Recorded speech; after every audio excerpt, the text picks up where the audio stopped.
കഴിഞ്ഞിട്ട് അവിടെ വിവാഹം കഴിഞ്ഞിട്ട് 4 വർഷമായി, കുട്ടിയുണ്ട്. പക്ഷേ അദ്ദേഹത്തിന് ഇതുവരെ ദാമ്പത്യം കൊണ്ടുള്ള ഒരു മനസ്സമാധാനവും സന്തോഷവും കിട്ടിയിട്ടില്ല. അദ്ദേഹത്തിന്റെ ഭാര്യ ഒറ്റ മകളുള്ള വീട്ടിൽ നിന്നാണ് ഇയാൾ വിവാഹം കഴിച്ചിട്ടുള്ളത്. ആദ്യ നാളുകളിൽ പ്രശ്നങ്ങളൊന്നും ഉണ്ടായിരുന്നില്ല. പക്ഷേ ഇപ്പോൾ മനസ്സ് തുറന്ന് സംസാരിക്കാൻ വരെ കഴിയാറില്ല. ഇസ്ലാമികമായ വേഷവിധാനമാണ് ഇഷ്ടമെന്നൊക്കെയാണ് ആദ്യം പറഞ്ഞത്. പക്ഷേ ഇപ്പോൾ അങ്ങനത്തെ ഡ്രസ്സ് ധരിക്കാനൊക്കെ അവൾക്ക് താല്പര്യമില്ല. അവനെ മനസ്സിലാക്കാനോ ഒരു ആശ്വാസമൊക്കെ പറയാനോ അവൾ നിൽക്കാറില്ല. അവൾ അവളുടെയും കുഞ്ഞിന്റെയും കാര്യം നോക്കും. അവളുടെ വീട്ടിലാണ് അധിക ദിവസവും അവൾ നിൽക്കാറുള്ളത്. അവന്റെ വീട്ടിൽ വന്നാൽ ഏറ്റവും കൂടിയാൽ 15 ദിവസം നിന്നാൽ പിന്നെ അവളുടെ വീട്ടിലേക്ക് തന്നെ പോകണം. എനിക്കിവിടെ ഫ്രീഡം ഇല്ല, ഇവിടെ ഒരുപാട് ആളുകളുണ്ട് എന്നൊക്കെയാണ് പറയാറുള്ളത്. എന്നാൽ അങ്ങനെ പ്രശ്നം ഉണ്ടാകണം, നമുക്ക് വേറെ വീടെടുത്ത് താമസിക്കാമെന്ന് പറഞ്ഞാൽ അതിനും അവൾക്ക് യോജിപ്പില്ല. എന്നും അവൾക്ക് അവളുടെ വീട്ടിൽ നിൽക്കണം. ശരിക്കും ഇദ്ദേഹം ഗൾഫിലുള്ള ഭർത്താക്കന്മാരെക്കാളും കഷ്ടമാണ് എന്ന് പറയാറുണ്ട്. ഫോൺ വിളിച്ചാലും അധികം സംസാരിക്കാറില്ല. കുറച്ച് കാര്യങ്ങൾ, 1-2 കാര്യങ്ങൾ സംസാരിച്ച് ഫോൺ കട്ട് ചെയ്യും. ഒരു ഭാര്യ എന്നുള്ള യാതൊരു ഫീലിംഗും അവളിൽ നിന്നിപ്പോൾ ഫോൺ വിളിക്കുമ്പോൾ ഉണ്ടാകാറില്ല. ഇത് കാരണത്താൽ ഇനി മകളുടെ ഈ ലൈഫ് വരെ തകർന്നു പോകുമോ, സ്വഭാവം മോശമാകുമോ എന്നൊക്കെ അതിന് സംശയമുണ്ട്. വൈഫിന്റെ കൂടെ ജീവിച്ച് മതിയായി, ജീവിതം അടുത്തു എന്നൊക്കെയാണ് അദ്ദേഹം പറയാറുള്ളത്. ഞാൻ ആശ്വാസവാക്കുകളൊക്കെ പറഞ്ഞു കൊടുക്കുന്നുണ്ട്. പക്ഷേ ഇപ്പോഴും അദ്ദേഹത്തിന് ഇതിലൊരു സമാധാനമായിട്ടില്ല, ഒരു ബഹുമാനം കാണിക്കുന്നില്ല. അങ്ങനെ തുടങ്ങി കുറേ പ്രശ്നങ്ങൾ ഭാര്യയുടേതായി അത് പറയുന്നുണ്ട്. എന്താണെന്ന് വിചാരിച്ചാൽ സ്വാഭാവികമായും ഒരു ഭർത്താവിനോട് നിർവഹിക്കേണ്ട ബാധ്യതകളും കടമകളും ശരിയായി നിർവഹിക്കാത്ത സാഹചര്യം അത് വളരെ കുറ്റകരമായിട്ടുള്ള ഒന്നാണ്. ഒരു സ്ത്രീയെ സംബന്ധിച്ചിടത്തോളം എന്താണ് ഭർത്താവിനോടുള്ള അനുസരണം എന്ന് പറയുന്നത് അവളുടെ മതപരമായ ബാധ്യതയാണ്. നിസ്കാരം, നോമ്പ്, ഹജ്ജ് പോലെ തന്നെ അവളുടെ ഒരു നിർബന്ധമായ കടമയാണ് ഭർത്താവിനെ അനുസരിക്കുക. ഭർത്താവിനെ അനുസരിക്കുക എന്ന് പറഞ്ഞാൽ തന്നെ അത് വിശാലമായ അർത്ഥമാണ്. എന്നെ ഒരാൾ അനുസരിക്കുക എന്ന് പറഞ്ഞാൽ എന്റെ താല്പര്യങ്ങൾക്ക് അനുസരിച്ച് അവർ ജീവിക്കുക എന്നല്ലേ അതിന്റെ അർത്ഥം. അത് വെറുതെ ചെയ്യേണ്ട ഒരു കാര്യമല്ല. അതെന്താണ്, നമ്മളൊരാളെ അനുസരിക്കുന്നത്, നമ്മൾ മാതാപിതാക്കളെ അനുസരിക്കുന്നു. എന്തുകൊണ്ടാണ്? അനിഷ്കുറുലി വലി വാലിദൈക്ക്, മാതാപിതാക്കൾ അതിനു മാത്രം നമുക്ക് ചെയ്തു തന്നിട്ടുണ്ട്. അവർ നമ്മുടെ രക്ഷാധികാരികളാണ്. അതുകൊണ്ട് നമ്മൾ എന്ത് ചെയ്യണം? അവരെ അനുസരിക്കണം. അത് വലിയൊരു ബാധ്യതയാണ്.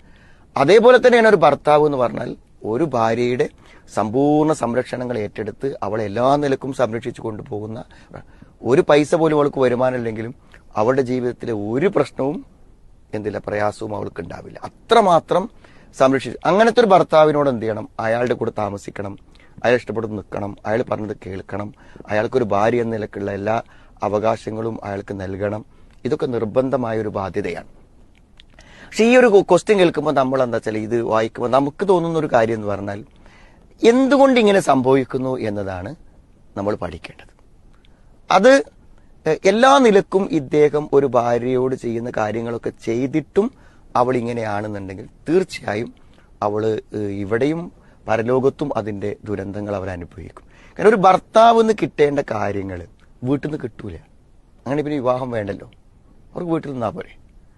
ഒരു ഭർത്താവിൽ നിന്ന് ലഭിക്കേണ്ട കാര്യങ്ങൾ ഭർത്താവ് നിന്ന് മാത്രമേ ലഭിക്കൂ. അപ്പൊ അത് അവർക്ക് ലഭിക്കാതിരിക്കുക എന്നുള്ളത് അദ്ദേഹത്തിന്റെ മാത്രം നഷ്ടമല്ല, അവരുടെ കൂടെ നഷ്ടമാണ്. എന്തുമാത്രം സന്തോഷവും സമാധാനവും സുരക്ഷിതത്വവും നിർഭയത്വവുമാണ് ഒരു ഭർത്താവിന്റെ കൂടെ നിൽക്കുമ്പോൾ കിട്ടുന്നത് എന്നൊരു സ്ത്രീ മനസ്സിലാക്കുകയാണെങ്കിൽ ഒരു മിനിറ്റ് പോലും അയാളെ വേർപെട്ട് നിൽക്കൂല. അയാൾ എവിടേക്കും പോകുമ്പോൾ അവൾക്ക് അവളെ കൂടെ പോകണം. അയാളില്ലാത്തൊരു രാത്രി എന്ന് പറഞ്ഞാൽ അവളെ സംബന്ധിച്ചിടത്തോളം അത്രമാത്രം ഭയാനകമായ ഒരു രാത്രിയാണ്. ജീവിതത്തിൽ എല്ലാറ്റിനും ഇത്രയും സന്തോഷകരമായ ഒരു ജീവിതത്തെ അവൾക്കും നഷ്ടപ്പെടുന്നുണ്ടെന്നുള്ളൊരു വശം നമ്മൾ കാണണമല്ലോ.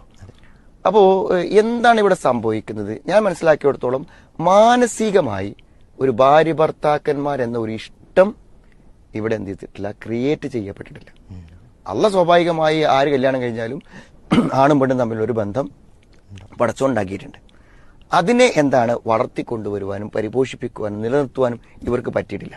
കാരണം ഒരിക്കലും എന്ത് ചെയ്യൂല, ഭർത്താവിനെ ഇഷ്ടപ്പെട്ട അല്ലെങ്കിൽ പരസ്പരം സ്നേഹിച്ച ആളുകൾ തമ്മിൽ എന്താണ് ഒപ്പം നിൽക്കാതിരിക്കുക എന്നുള്ളൊരു അവസ്ഥ ഉണ്ടാവില്ല. ഒരു എന്തെങ്കിലും ഭാര്യ ഭർത്തൃ ജീവിതത്തിൽ എന്തെങ്കിലും പ്രശ്നങ്ങൾ ഉണ്ടാവുകയാണെങ്കിൽ അതിനുള്ളൊരു തദ്ദീബ് എന്നുള്ള നിലക്ക് അള്ള പറഞ്ഞ കാര്യങ്ങളിൽ ഒന്നാണ് കിടപ്പറ മാറിക്കിടക്കുക എന്നുള്ളത്.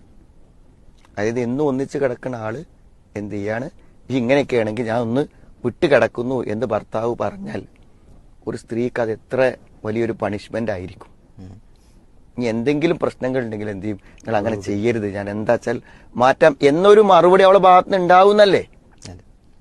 അപ്പോ ഒരു കുറഞ്ഞ സമയം മാറിക്കടക്കുക എന്നുള്ളത് ഒരു പണിഷ്മെന്റായി ഒരു സ്ത്രീക്ക് അനുഭവപ്പെടുമെങ്കിൽ എങ്ങനെയാണ് ഇപ്പൊ ഇതിങ്ങനെ വീട്ടിൽ പോയി സ്ഥിരം നിൽക്കാൻ പറ്റുന്നത്? അപ്പൊ അവർ തമ്മിൽ എന്തുണ്ടാവുന്നില്ല, ഒരു മാനസികമായ ബന്ധം ഉണ്ടായിട്ടില്ല എന്നാണ്. അപ്പൊ അവർക്ക് വേണ്ടി ചോദിച്ച ആള് അവിടെ നമുക്ക് പറയാനുള്ളത് അവരുടെ ബന്ധം രണ്ടു പേർക്കും ഉള്ളിൽ എന്താണ് സ്നേഹം ഉണ്ടാകത്തക്ക വിധത്തിലുള്ള പെരുമാറ്റ രീതികൾ അവരിൽ നിന്നുണ്ടാവേണ്ടതുണ്ട്. അവൾക്ക് എല്ലാ നിലക്കും എനിക്ക് എന്റെ സംരക്ഷകനും എന്നെ സ്നേഹിക്കുന്നതും ഇദ്ദേഹമാണെന്ന് അവൾക്ക് ഫീൽ ചെയ്യത്തക്ക വിധത്തിലുള്ള വാക്കുകളും പെരുമാറ്റങ്ങളും ഹദിയകളും സമ്മാനങ്ങളും ഒക്കെ കൊടുത്ത് അവളെ നിരന്തരം വിളിച്ച് സ്നേഹിച്ച് വളരെ ലോലമായി സംസാരിച്ച് വളരെയധികം ഒരു നല്ല ഒരു ബന്ധം അവരുണ്ടാക്കി തീർത്ത് കൊണ്ടുവരിക എന്നുള്ളത് ഇദ്ദേഹത്തിന്റെ ഭാഗത്ത് ഉണ്ടാവേണ്ട ഒരു കാര്യമാണ്. അങ്ങനെ ഉണ്ടായിട്ടുണ്ടെങ്കിൽ ആ ഒരു ബന്ധം ഉണ്ടായിട്ടുണ്ടെങ്കിൽ സ്വാഭാവികത പരിഹരിക്കും. അങ്ങനെ ഒരു ബന്ധം ഉണ്ടാക്കാൻ ശ്രമിച്ചിട്ടും നടക്കാതിരുന്നതാണോ നമുക്കറിയില്ല. ചിലത് ഉണ്ടായിട്ടുണ്ടെങ്കിൽ ഇദ്ദേഹം പറഞ്ഞ ഈ പരാതികളൊന്നും ഉണ്ടാവില്ല. അയാളുടെ ആദർശം അനുസരിച്ച് അവൾ പോവും, അയാളുടെ വിശ്വാസം അനുസരിച്ച് പോവും, അയാൾ വിചാരിക്കുന്നിടത്ത് അവൾ ഉണ്ടാകും. മാറി താമസിക്കണം എന്ന് പറഞ്ഞാൽ മാറി താമസിക്കാൻ അവൾ കൂടെ വരും. ഒറ്റയ്ക്ക് താമസിക്കുക എന്ന് പറഞ്ഞാൽ അവൾ വരാൻ തയ്യാറാകും. വാപ്പയും ഉമ്മയും എന്ന് പറഞ്ഞാൽ എന്നും ഇല്ലല്ലോ. അവരുടെ സ്നേഹത്തിനും കാര്യമൊക്കെ ഒരു പരിമിതിയില്ലേ.